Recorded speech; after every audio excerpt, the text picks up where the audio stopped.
Hey guys, welcome back to today's new video. आज की video में आप देखने वाले हो previous year question paper of English language. ठीक है, यानी कि पिछले कुछ सालों पहले किस तरह का क्वेश्चन आता था, किस तरह के क्वेश्चन पेपर आते थे।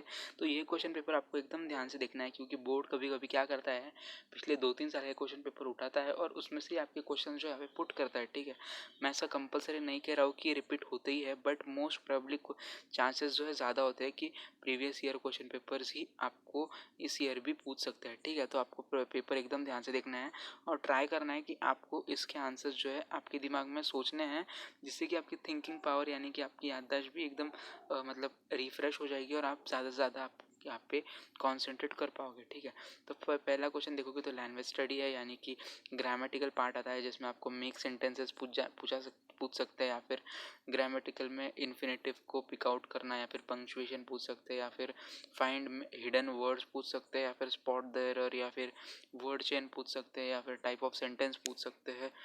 ठीक है, डू एज डायरेक्टेड में फिर से आपको क्या क्या पूछ सकते हैं, एक वर्ड दिया होगा उसे आपको सेंटेंस में यूज़ करना है as a verb and as well as a noun. ठीक है, फिर आपको कुछ भी पूछ सकते हैं। ठीक है, like rewrite the sentence beginning with dash, है ना।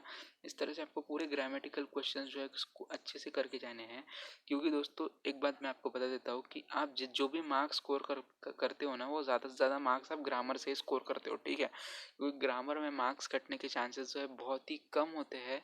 अगर आप आपका आंसर प्रॉपरली लिखोगे तो उसके लिए आपको ग्रामर जो है पूरा परफेक्ट होना चाहिए। तो आपको ग्रामर अच्छे से करके जाना है। फिर आपका टेक्सचुअल पैसेज होता है।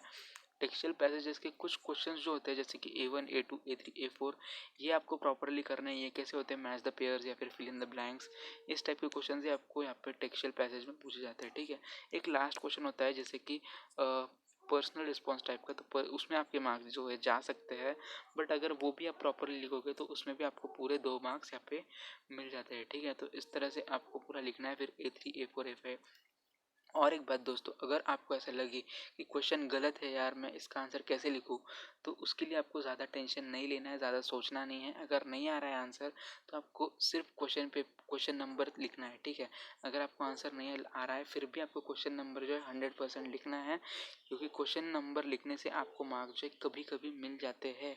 ठीक है, फिर क्वेश्चन नंबर 1 का बी अगर आप देखोगे तो ये भी टेक्सचुअल पैसेज है।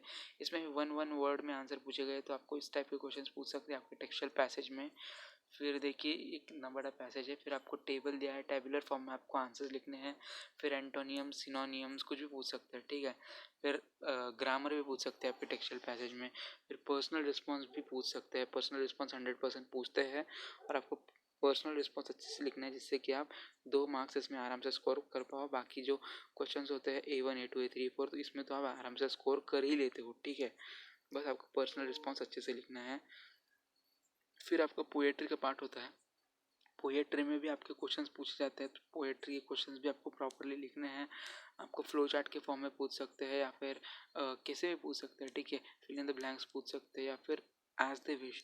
तो आपको प्रॉपरली आपकी पोएम पढ़नी है, उसमें जो भी इम्पोर्टेंट आपको लगता है क्वेश्चन के अकॉर्डिंग आपको यहाँ पे टिक मार्क करते जाना है। फिर A2 में आपको फिगर ऑफ स्पीच वगैरह कुछ भी पूछ सकते हैं, फिर या फिर लिस्ट दिस लिस्ट दैट। ठीक है, फिर आपको राइम स्कीम पूछ सकते हैं। फिर नेक्स्ट पार्ट जो होता है वो होता है आपका एप्रिसिएशन। आपको पोएम का एप्रिसिएशन लिखना होता है। इसमें आपको मोस्ट प्रोबेबली जो पोएम का टाइटल है वो दे दिया जाता है, और पोएम का पोएट जो है वो भी दे दिया जाता है। तो यहाँ पे आपके 2 मार्क्स जो है पक्के हो जाते हैं।